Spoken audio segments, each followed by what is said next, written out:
What's up, guys? We're here at the Eaton Center again today, and we're talking to Vincente. Hello. I'm going to ask him some questions about murder. So first question, and where we really want to take this conversation is, I think everyone can agree that murder is bad, objectively. Of course, yes. What we want to know is, what is it about the act of murder that makes it bad? Well, taking away someone's life, it's wrong. No one has the right to take anyone's life away, no matter what. But what is it about it that makes it cruel? Cruel. I mean, most in the animal world, people kill, not people, but other beings kill for sustenance, to feed themselves. We're not killing to feed ourselves, we're killing for other reasons, and that makes it cruel. So would you say that killing for an unjustified reason, that is what makes it cruel? So if you're killing, for example, to sustain yourself or for your own survival, that's okay, which I wouldn't disagree with. But if you don't have a justified reason, then that's what makes it cruel? Well, I mean, killing is cruel regardless. But what I'm saying is there are reasons why you want to defend yourself, but not to the point that you want to kill someone. If you are killing someone, I don't know, to feed yourself, I don't really see how that can be justified given today's society. If you're looking at a prehistoric society, maybe, but killing is just wrong regardless. Okay. Yeah. So I'm looking more for like specific things. So, for example, is it the fact that you're inflicting pain on someone when you kill them? Is that what's cruel, or is it the fact that they experience fear? What is it? What are the characteristics of the act that make it inherently bad? Yeah. So now you're getting into things like how you're killing someone. You know, I think no matter how painless it is, you're still killing someone, right? You're taking someone's life away, and taking someone's life away certainly it's cruel in itself. I mean, no one has the right to take anyone's life away, right? This is why I don't understand people that buy guns. Guns do one thing and one thing alone. Yeah. They take away lives, and no one has the right to take anyone's life away. So just by itself is cruel, no matter if there's pain, suffering, or no pain or suffering, it's still cruel. Okay. Yes.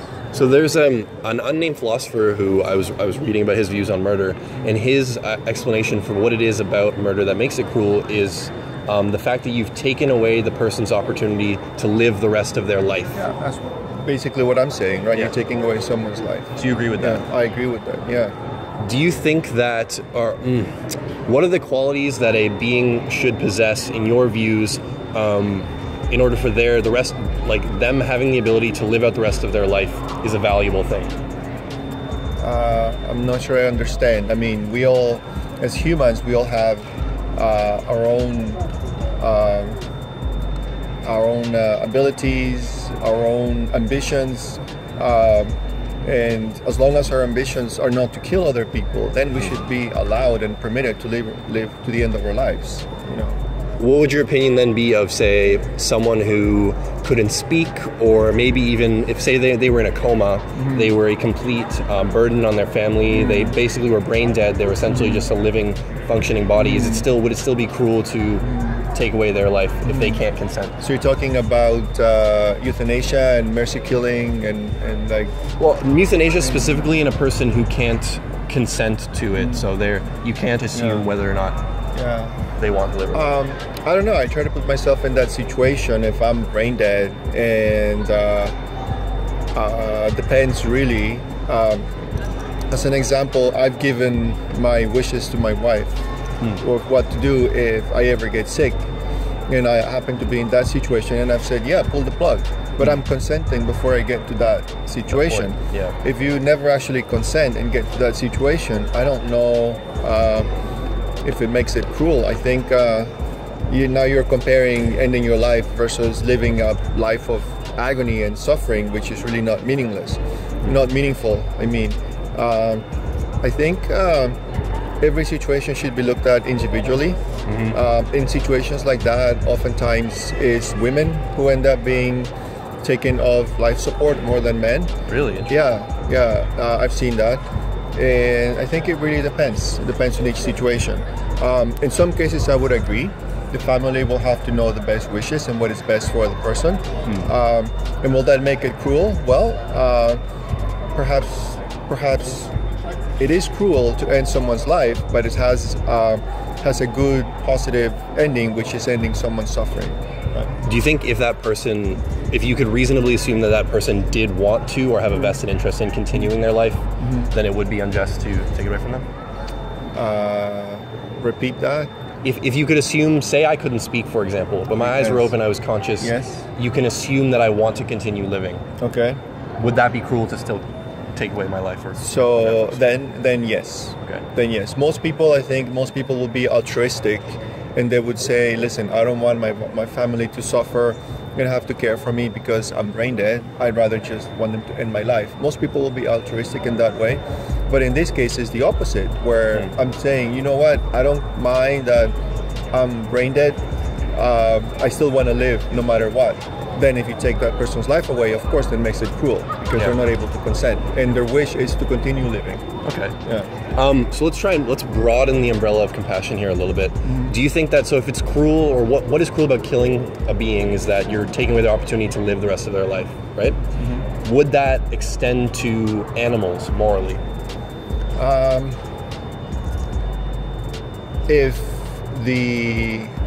First of all, I'm not vegetarian. I eat meat. I eat animals. But again, if there is a humane way of killing the animal for sustenance, then I think it's just part of the human the food chain. Okay. Right. So I think in that case, you're not being cruel to the animal, and you're eating it to live. I think it's just part of the human evolution. So you said you would be fine. You think a humane way is justifiable or is acceptable. So then, would you assume that most animals have a vested interest in continuing living, like they would rather not die? Of course. So, of course. How would you humanely kill an animal that doesn't want to die? Yeah. So I don't think any animal really wants to die, but we have to live. We have to feed ourselves, right? And if you look at the animal kingdom, the predators normally go for the weakest animal. Yeah. We're not going for the weakest animal. We actually strategically plan to continue the species that we're eating, and we try to conserve the genome and try to conserve that line of animals. So by doing that, we're not really being cruel to the animals. We're eating them, I guess, strategically. Okay. Does it make it cruel? I will say, yeah, there's a little bit of cruelty in that, but as every being on Earth, we also want to survive, right? Yeah. So do you think human beings, especially Torontonians, for example, people living in the first world, need to consume any animal products to live and be healthy? No, not any animal products. I'm totally against killing something like a dolphin or a whale or animals in extinction. But fish, there's a lot of fish. Not to mention chicken, right?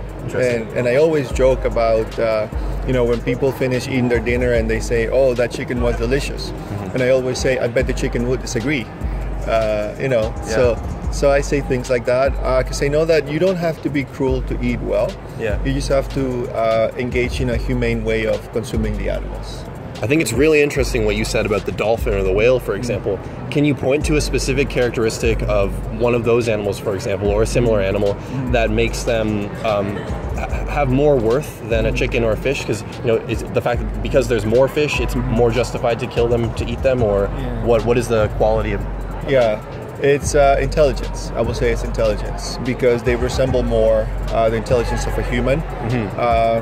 Chicken, I don't know that it will be that intelligent to understand or solve a problem or figure out a lot of things, but scientifically, they've proven that the size of the brain of a whale and a dolphin, it's actually more similar in terms of abilities to that of a human. So in your eyes, intelligence denotes moral value of an individual? Intelligence denotes more value. Yeah, I think it does have a little bit of more value to it, yeah. So would someone like myself, for example, be more valuable morally than somebody with a learning disability, for example? Or does that rule only apply to other species? We're talking about eating other animals. That's what we're talking about. When it comes to humans, I think all humans are equally valuable. Okay. Yeah. Are you aware that pigs are actually more intelligent than dogs? I was not aware of that. No. No. I mean, I've seen them on TV and doing tricks, so I assume they have intelligence. Yes. So how does that feel or conflict with your view of intelligence denoting value, for example? Because I'm sure you would never eat a dog. Yeah. Right. Well, they're still within. I'll say pigs are still within the human chain, the food chain. So they're intelligent, more intelligent than a dog, but not as intelligent as a human. So it's still food for us. Yeah. So I do want to go back to the question I asked you about, because you were talking about how there's a humane way to kill them, and that makes it okay, right? Because I think everyone can agree killing is a bad thing, objectively, right? So at the beginning, I thought it was about killing other humans. You know, like the Eden Centers recently, like about a year or 2 years ago, there was that shooting, and that is bad, no matter what. Yeah. But when we're talking about killing animals, I mean, we have to eat, right? So it's a little bit different. But you did say, though, that we don't need to consume animal products, right? So we do need to consume animal products. Absolutely. Humans, people that are vegan, they suffer from many health conditions. Really? Yeah, they do. So because we need the protein, we need the animal protein. We do. Yeah. How much protein would you say that a human being needs in a day, in their daily value? So I'm really no expert on that.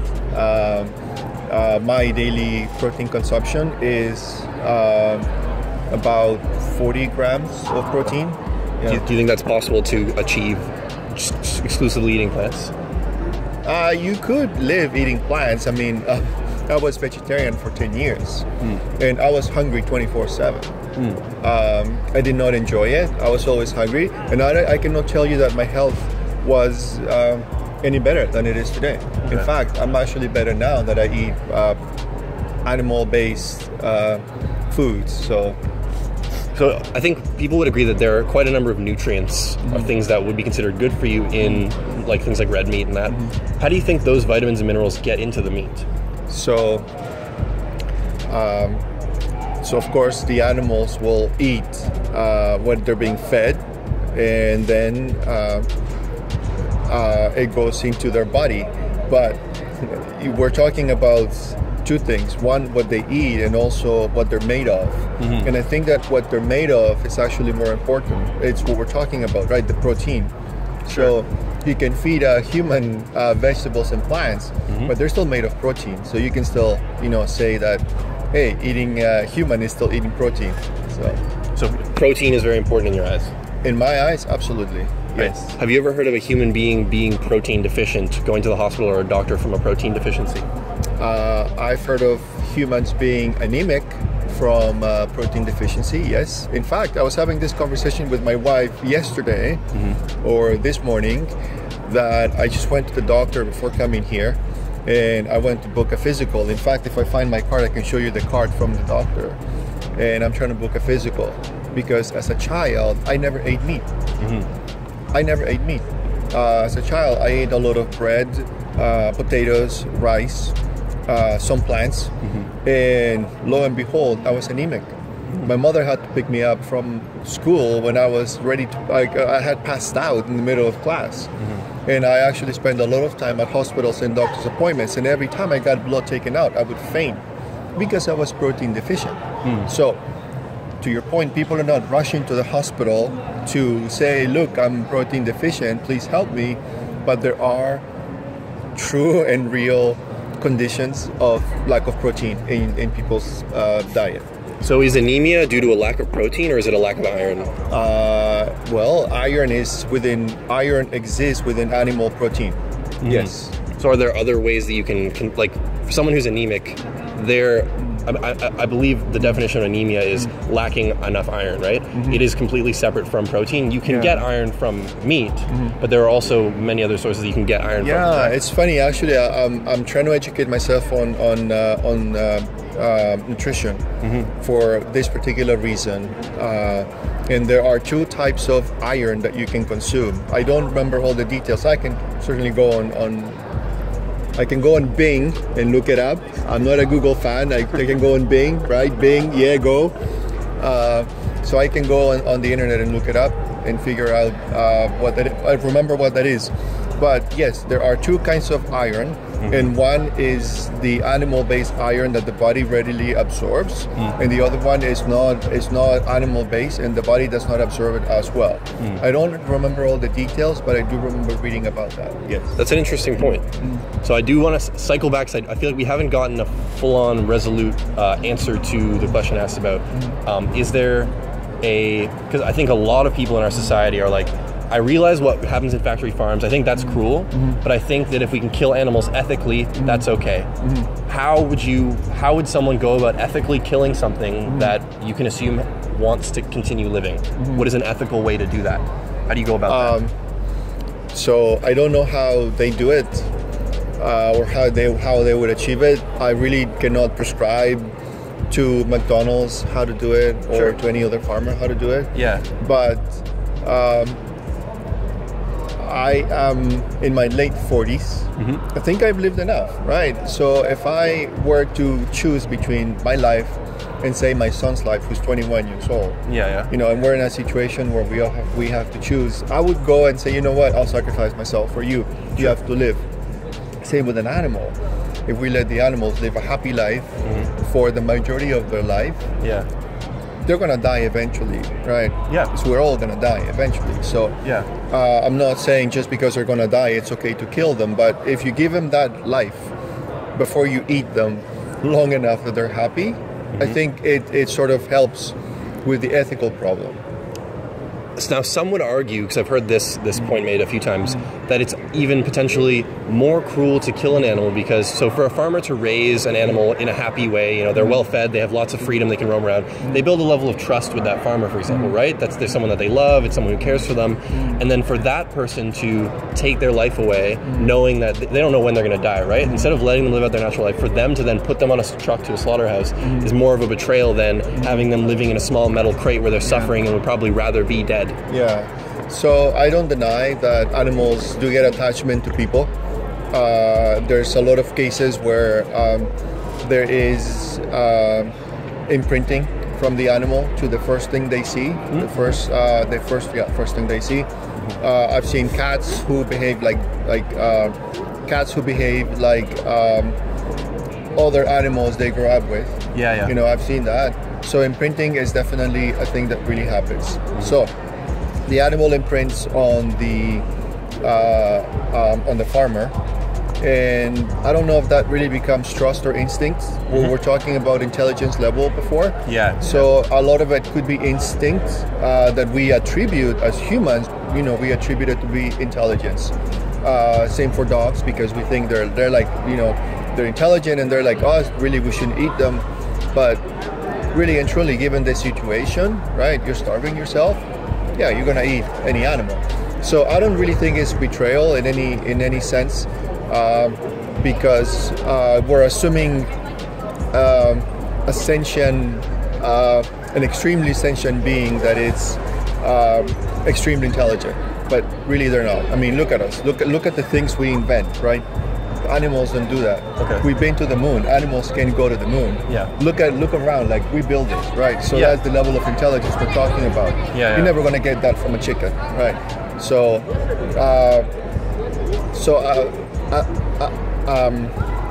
attributing or ascribing intelligence, human-like, to an animal, it's a human thing to do. So I guess you can debate it all day long, but at the end of the day, they're food. That's how I see it. So who told you that they were food? Look at human evolution, right? Before when humans were not eating meat, we didn't live very long. We didn't live very long. We didn't evolve. We were not as tall as you are in like prehistoric era. It wasn't until we started eating animal protein and cooking the meat that we actually started to live longer, and we started to grow taller, and we started to live through winters. So, do you think that has to do with overall nutrition or just calorie density, having an availability of calories with, you know, fat and things like that? no, it's meat. It's meat. Definitely meat. It actually made an impact in human evolution. So definitely meat. So do you know, or are you aware of what the #1 killer of human beings is as far as disease goes currently? Say that again? The #1 cause of mortality among human beings as far as disease is considered. Do you know what that is? I think I've heard about that. Something to do with cardiovascular disease, I believe. Yeah, heart disease. Yeah, well, people don't move. I mean, we used to roam. We used to go from end to end of the land looking for food, so we're always active. We're not doing that anymore. We're sitting at our desks for 8-9 hours a day, so we're not moving enough. Do you think there's a correlation between dietary cholesterol and heart disease? No, I don't think so. I've studied this. I know this is not. In fact, as I was saying about my medical doctor, I mentioned this to her because I eat a lot of eggs. I'll consume between 2 and 4 eggs a day, right? And eggs are known for having a lot of cholesterol. And this is what my medic told me, that her master was on cholesterol, and it's more a genetic condition than it is a diet condition. So I agree with that. I'm a living example. I eat 4 eggs a day and my cholesterol is actually not high. So it's definitely genetics. So how do you think that idea or that concept goes along with or potentially conflicts with the fact that the only known diet to reverse heart disease is a whole foods plant-based diet? So there's a lot in that question, right? If you're living off McDonald's on a daily basis and you're not eating healthy foods to begin with, right? So that's part of the problem, that a lot of people don't know how to eat in general. It's not until they actually get prescribed, hey, look, you see all these burgers that you're eating? Not so great. Start eating more plants, right? I'm so glad you guys came. So I want to show you something I've got in my bag. Okay. Oh, I don't want to break this. So I'm going to show you. It's here. You know what this is? I do not. It's a container of tomatoes, little grape tomatoes, plants. So I'm eating plant, right? Sure, yeah. Most people do. A pear, an apple, and 4 tangerines. So I'm eating a lot of plants. So I'm trying to stay healthy by eating plants. But I also know that I need to eat protein. So we need to eat the animal as well, the chicken. So do you think it's, if you're saying we need to eat protein, which I don't disagree with, right? Human beings need to consume protein. Yeah. If you can get protein from other sources and still be healthy, do you think morally, if you agree that killing without a justifiable reason or a need is morally wrong, why would you pay for an animal to be killed and have the protein there when there are other sources that don't involve that? Yeah. As I mentioned earlier, I was a vegetarian for about 10 years. I tried soya, I tried chickpeas, I tried tofu, I tried so many different kinds of protein replacements, and I was always hungry. And I don't think I was any healthier than I was today. So definitely protein is required. Animal protein is required. You would say that you feel healthier, or human beings who consume a combination of animal protein and plants are healthier based on your experience? Yeah, so you've gotta move, you've gotta be active, you have to eat well, enough protein to keep you alive, but mainly plants and mainly vegetables. Yes. Okay. So what about all of the Olympic athletes and professional athletes who are turning to a plant-based diet because of the benefits it has to their abilities? I think recently, who made Avatar? James Cameron put out a documentary specifically about these athletes and how their times are improving and their recovery times are improving, et cetera, et cetera. Yeah. I should show you the amount of plants I eat on a daily basis. Sure. So I agree with that. I think it's great. I also believe there's a lot of fads, keto diet, South Beach diet, paleo diet, you name it. People are looking for that magic pill. Yeah. But consistently, and children, listen out, consistently, day in, day out, everybody agrees. You want to lose weight, you cut the amount of food you eat, and you eat plants primarily, and then you eat enough protein to stay healthy, right? So they show it time after time. Calorie consumption is important, quality of food is important, the less processed the better, and eating just enough, you know, to maintain yourself in a good state. Dessert is always optional. Okay, great. You heard it here, guys. Thank you so much, Vicente. I really appreciate it. You're welcome.